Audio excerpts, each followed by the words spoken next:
Imagine watching your baby girl start to lose control of her eyes, arms, and other muscles. This happened to one family, and some of the best doctors in the country were stumped as to what was going wrong. CBS 2's Dr. Max Gomez tells us how the mystery was solved by cracking a little girl's genetic code. Kara Green was a healthy toddler until last November, when her parents, Kristen and Clayton, noticed something wasn't right. Her eye movements were just completely erratic. You would look at her and her eyes would just move all over. Within weeks, Kara became unsteady on her feet. Her arms were limp, and even keeping her head up was a struggle.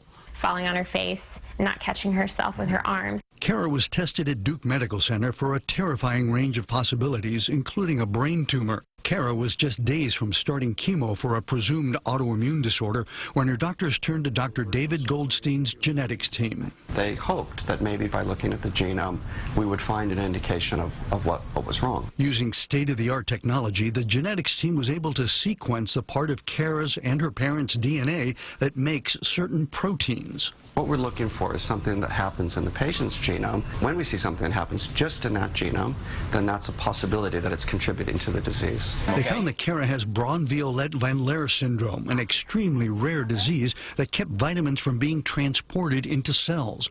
The treatment was simply to flood Kara with so much vitamin B2, riboflavin, that some of it gets into the cells anyway.